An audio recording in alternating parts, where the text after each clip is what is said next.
साथियों, आज प्रस्तुत है मुंशी प्रेमचंद की लिखी कहानी दो भाई।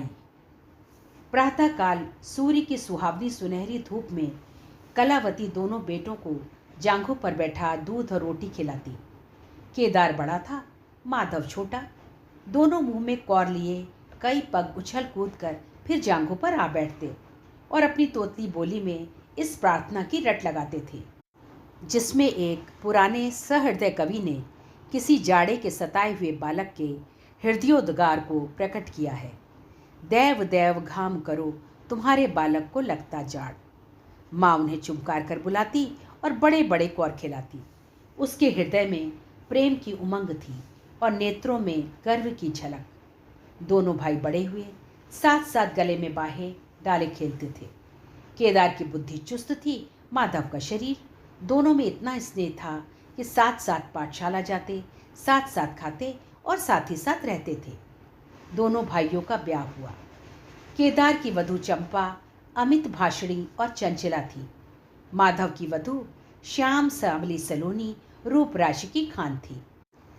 बड़ी ही मृदु भाषणी, बड़ी ही सुशीला और शांत स्वभावा थी। केदार चंपा पर मोहे और माधव श्यामा पर रीझे, परंतु कलावती का मन किसी से ना मिला। वो दोनों से प्रसन्न और दोनों से अप्रसन्न थी। उसकी शिक्षा दीक्षा का बहुत अंश इस व्यर्थ के प्रयत्न में व्यय होता था कि चंपा अपनी कार्यकुशलता का एक भाग श्यामा के शांत स्वभाव से बदल ले। दोनों भाई संतानवान हुए। हरा भरा वृक्ष खूब फैला और फलों से लद गया। कुत्सित वृक्ष में केवल एक फल दृष्टिगोचर हुआ, वो भी कुछ पीला सा मुरझाया हुआ। किंतु दोनों अप्रसन्न थे। माधव को धन संपत्ति की लालसा थी और केदार को संतान की अभिलाषा। भाग्य की इस कूटनीति ने शनै शनै द्वेष का रूप धारण किया, जो स्वाभाविक था। श्यामा अपने लड़कों को संवारने सुधारने में लगी रहती। उसे सिर उठाने की फुर्सत नहीं मिलती। बेचारी चंपा को चूल्हे में जलना और चक्की में पिसना पड़ता।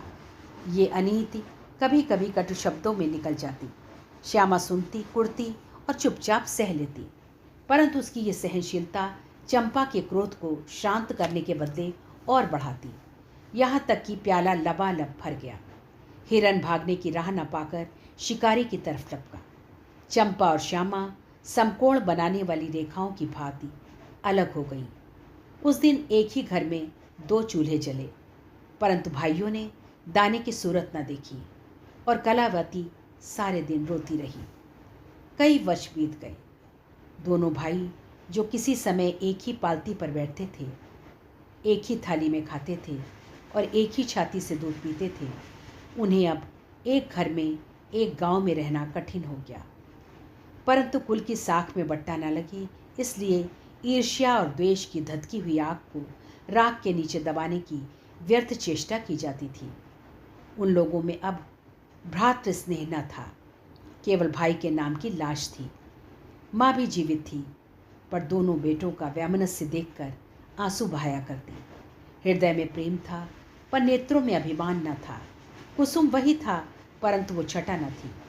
दोनों भाई जब लड़के थे, तब एक को रोते देख दूसरा भी रोने लगता था।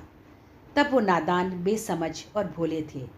आज एक को रोते हुए देख दूसरा हंसता और तालियां बजाता। अब वो समझदार और बुद्धिमान हो गए थे। उन्हें अपने पराये की पहचान न थी। उस समय यदि कोई छेड़ने के लिए एक को अपने साथ ले जाने की धमकी देता, तो दूसरा जमीन पर लौट जाता और उस आदमी का कुर्ता पकड़ लेता। अब यदि एक भाई को मृत्यु भी धमकाती, तो दूसरे के नेत्रों में आंसू न आते। अब उन्हें अपने पराये की पहचान हो गई थी। बेचारे माधव की दशा शोचनीय थी। खर्च अधिक था और आमदनी कम। उस पर कुल मर्यादा का निर्वाह। हृदय चाहे रोए पर होंठ हंसते रहे। हृदय चाहे मलिन हो पर कपड़े मैले ना हो। 4 पुत्र थे, 4 पुत्रियां और आवश्यक वस्तुएं मोतियों के मोल। कुछ पाइयों की जमींदारी कहाँ तक संभालती। लड़कों का ब्याह अपने वश की बात थी, पर लड़कियों का विवाह कैसे टल सकता। 2 पाई जमीन पहली कन्या के विवाह में भेंट हो गई। उस पर भी बाराती बिना भात खाए आंगन से उठ गए। शेष दूसरी कन्या के विवाह में निकल गई। साल भर बाद तीसरी लड़की का विवाह हुआ। पेड़ पत्ते भी न बचे। हाँ, अब की डाल भरपूर थी, परंतु दरिद्रता और धरोहर में वही संबंध है जो मांस और कुत्ते में। इस कन्या का भी गौना न हुआ था। माधव पर 2 साल के बकाया लगान का वारंट आ पहुंचा। कन्या के गहने गिरो रखे गए। गला छूटा। चंपा इसी समय की ताक में थी। तुरंत नए नातेदारों को सूचना दी, तुम लोग बेसुध बैठे हो, यहाँ गहनों का सफाया हुआ जाता है। दूसरे दिन एक नाई और 2 ब्राह्मण माधव के दरवाजे पर आकर बैठ गए। बेचारे के गले में फांसी पड़ गई। रुपए कहाँ से आवे? न जमीन, न जायदाद, न बाग, न बगीचा। रहा विश्वास, वो कभी का उठ चुका था। अब यदि कोई संपत्ति थी तो केवल वही 2 कोठरियाँ जिसमें उसने अपनी सारी आयु बिताई थी, और उनका कोई ग्राहक न था। विलंब से नाक कटी जाती थी।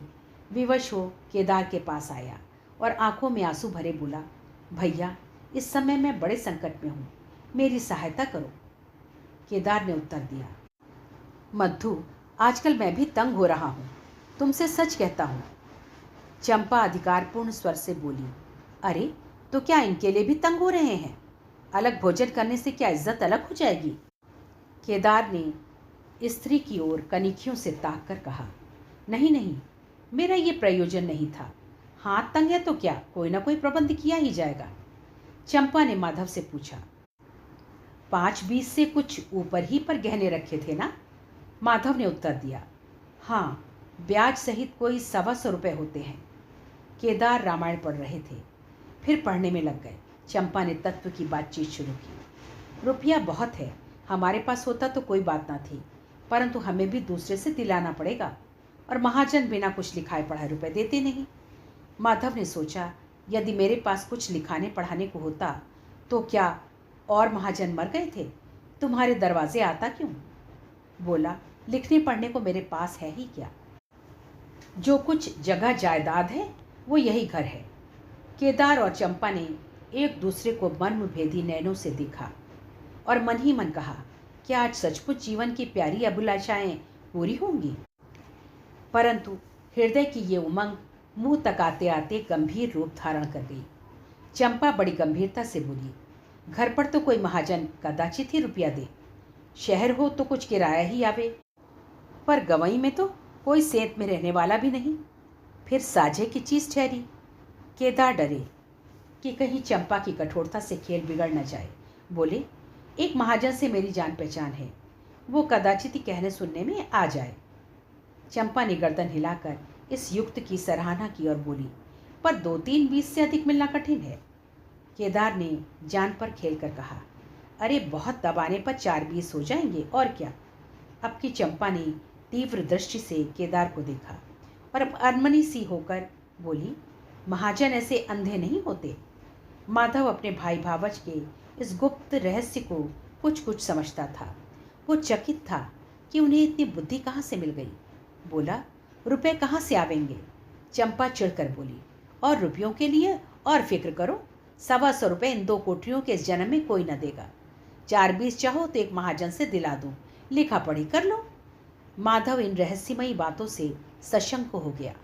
उसे भय हुआ कि ये लोग मेरे साथ कोई गहरी चाल चल रहे हैं। दृढ़ता के साथ अड़कर बोला, और कौन सी फिक्र करूं?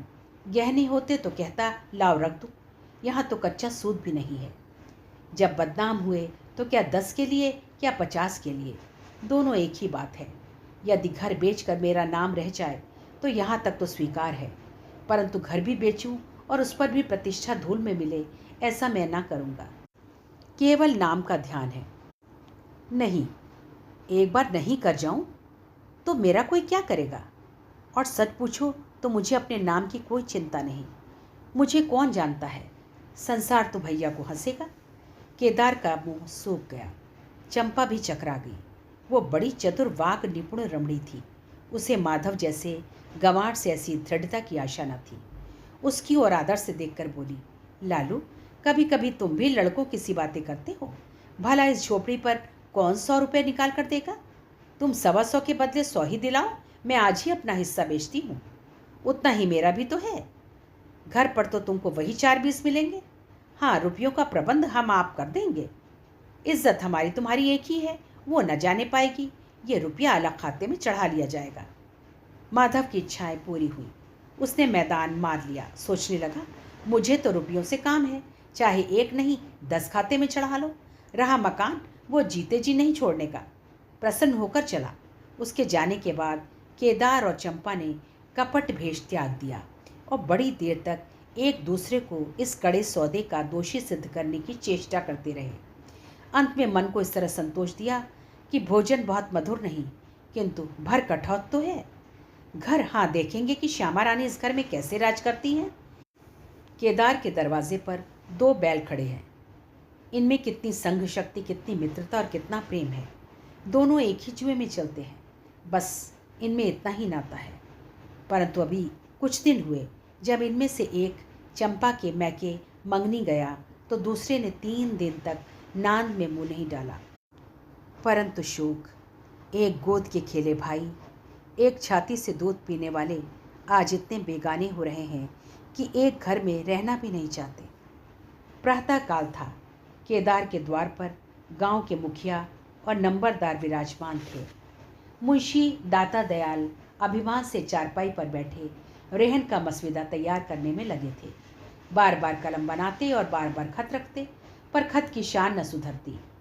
केदार का मुखारविंद विकसित था और चंपा फूली नहीं समाती थी। माधव कुम्हलाया और म्लान था। मुखिया ने कहा, भाई ऐसा हित, न भाई ऐसा शत्रु। केदार ने छोटे भाई की लाज रख ली। नंबरदार ने अनुमोदन किया, भाई हो तो ऐसा हो। मुख्तार ने कहा, भाई सपूतों का यही काम है। दाता दयाल ने पूछा, रेहन लिखने वाले का नाम? बड़े भाई बोले, माधव वल्द शिवदत्त। और लिखाने वाले का? केदार वल्द शिवदत्त। माधव ने बड़े भाई की ओर चकित होकर देखा। आंखें डबडबा आईं। केदार उसकी ओर देख न सका। नंबरदार, मुखिया और मुख्तार भी विस्मित हुए। क्या केदार खुद ही रुपया दे रहा है? बातचीत तो किसी साहूकार की थी। जब घर ही में रुपया मौजूद है तो इस रहननामे की आवश्यकता ही क्या थी? भाई भाई में इतना विश्वास! अरे राम राम, क्या माधव 80 रुपये का भी महंगा है? और यदि दबा ही बैठता तो क्या रुपए पानी में चले जाते? सभी की आंखें सहन द्वारा परस्पर बातें करने लगी। मानो आश्चर्य की अथाह नदी में नौकाएं डगमगाने लगी। श्यामा दरवाजे की चौखट पर खड़ी थी। वो सदा केदार की प्रतिष्ठा करती थी, परंतु आज केवल लोक रीति ने उसे अपने जेठ को आड़े हाथों लेने से रोका। बूढ़ी अम्मा ने सुना तो सूखी नदी उमड़ आई। उसने एक बार आकाश की ओर देखा और माथा ठोक दिया। अब उसे उस दिन का स्मरण हो आया जब ऐसा ही सुहावना सुनहरा प्रभात था और 2 प्यारे प्यारे बच्चे उसकी गोद में बैठे हुए उछल कूद कर दूध रोटी खाते थे। उस समय माता के नेत्रों में कितना अभिमान था, हृदय में कितनी उमंग और कितना उत्साह। परंतु आज नयनों में लज्जा है और हृदय में शोक संताप। उसने पृथ्वी की ओर देखकर कातर स्वर में कहा, हे नारायण, क्या ऐसे पुत्रों को मेरी ही कोख में जन्म लेना था? साथियों, इसी के साथ ये कहानी समाप्त होती है। यदि आपको मेरा वाचन पसंद आ रहा है तो कृपया मेरे चैनल को सब्सक्राइब करें तथा शेयर करें। धन्यवाद।